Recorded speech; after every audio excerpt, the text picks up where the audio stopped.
If your sewing machine is making you want to curse it to seven hells, then you are in the right place, because today we are going to go through all the steps my friend Erin has gone through trying to get her own machine to work.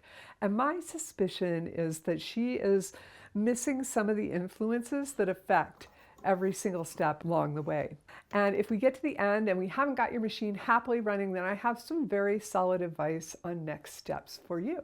Let's start with rethreading, because that's the very first thing I do. With threading, it's possible that you have not remembered exactly how to do it correctly from the last time you used the machine. Some culprits are the little guides right on top of the needle. These are really easy to forget. Another culprit is that sometimes the thread gets caught up around the spool pin and you have to untangle that. Watch out for any nasty spools of thread that have sharp edges on them. If you thread with the take-up lever in the wrong spot, then your tension discs aren't open and the thread's not going to seat right. You can also have the same kind of problem if you try and thread with the presser foot down. Sometimes in the threading path, like you threaded it correctly, but there's a piece of thread stuck inside the machine, or there's a burr in the plastic or something like that that is interfering with the path of the thread and making it hang up. And then the last thing that could be happening is, this is a story from my friend Gina. So she had trouble threading her machine, getting it to work right. And it turned out that even though it was a modern machine, it wanted you to hold onto that top thread even as you were going around that tension plate. And I always do anyway, habitually. I hold onto it all the way up over the hook, because it's so much easier to slide it into that hook if it's not free floating. Did that get your sewing machine working, Joy? And if not, let's move on to the bobbin area. On a top loading machine, especially modern ones, there's often a little diagram to show you. And in older machines, you find this in the manual. Almost all manuals can be searched online. And you go straight to the threading and the bobbin section in it. And you get a little picture like I have here.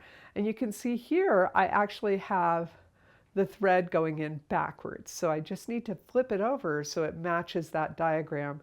Otherwise, there might not be enough pull on that bobbin. It needs to go kind of in the opposite direction usually to how you slide it through the little slot to make it hang out the end. One more thing I want to say about bobbins is you might have one that isn't very beautifully wound. And that can cause issues if it's really uneven. Or you could have one that starts out pretty well wound, but then you get a thread jam and it pulls that bobbin tight, and then you have little wrinkles and rumples in your bobbin, and you actually need to take some of that out before you can use it. And last about bobbins, some vintage machines need a special kind of bobbin, like it has a little dome shape to it. Let me show you these side by side here. They're actually different size, different shape. And if you have the wrong kind of bobbin in your machine, no happiness. Okay, let's get into some of the nuances of changing thread and when it might not actually be in your favor, because you could be swapping one problem for another. Just because thread is new does not mean that it is good or easy to work with. Now, I have a ton of inexpensive thread, like this that was given to me. Somebody bought it on Amazon, and I use it all the time. But when my machine starts giving me trouble, one of my secret reserves is that I have a few very high quality threads that are just going to glide right through that machine. And these, by the way, are not threads that you generally find on Amazon. I've gone looking for them. Ooh, I really love this stuff. It's just so silky. This is a good sturdy denim thread. These might seem expensive when you buy them because they're, maybe $12, but when you compare how much thread is on these to on like a little spool of thread, it's actually a great deal. And what I do is I thread a bunch of these onto bobbins, and I use the bobbins as if they were a spool of thread on my machine. Cheap threads have like a lot of little nasty edges. Here, let's get one that's not in plastic. They just have a lot of loose edges to them. They're not as evenly, like if you look at this, it's got a lot of fuzziness to it. They tend to snap easy. They tend to have rough edges and jam in the machine more easy. So they just can cause you problems. So you might have said, oh, my sewing machine has some very old thread. I'll change the thread and that's going to make it better. Well, if that's your tactic, change to some really good high quality thread. You know, just like all threads aren't created equal, well, all sewing machine needles are not created equal either. Right, so these organ needles, they suck. The ones that I got, they could be counterfeit, I don't know. They sucked big time. I usually buy sewing machine needles and thread at the actual craft and sewing stores, and I have more confidence that needles in the needle packs actually come from the vendor that has their name on them. The other thing is if you're changing a needle but you're not changing to a brand new needle, you could be swapping one needle that has an issue out for another needle that has a whole other issue. And I have totally 100% done that in my sewing history. So if you are troubleshooting, it's a time to be kind to yourself and use all the premium stuff. When you change the needle, you want to make sure that you get it all the way up. If it's not positioned right, or if you had the flat side going in the wrong direction, that can also cause issues.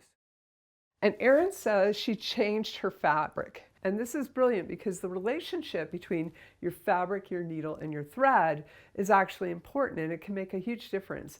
I had a project where I was sewing with a ballpoint needle, which is supposed to be good for knit fabrics, and I was using some stretchy jersey fabric, and I was busting needles and thread. I thought my machine was broken. I actually went to the repair shop, which was in a sewing store, and they said, well, we don't see anything wrong with your machine, but are you using a jersey needle? And I was like, no, I'm using a ballpoint needle. And they're like, oh, it's a jersey needle. So they sold me a jersey needle and they sold me some high quality thread, and I went home and I put those in. I sewed my friggin' jersey fabric and it sewed beautifully. So it really can be that nuanced.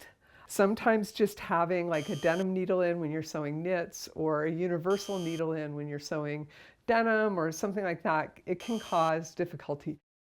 Another culprit that doesn't seem like it would make a big difference is the lint that gets stuck down in the bottom of the bobbin. That can F up your stitches. So here's a little lint brush that may have come with your machine. And here's a, hey, you probably have one of these at home alternative, which is just any paintbrush, to get some of the lint out of there. Some machines are very finicky about even a piece of thread being caught in the wrong place, and they'll give you trouble if you don't get it out of there. So she did the mani-pedi thing, and I think that was brilliant. At this point, I feel like you've probably got your sewing machine working again, but if you haven't, you might have an issue that really does demand the help of a professional.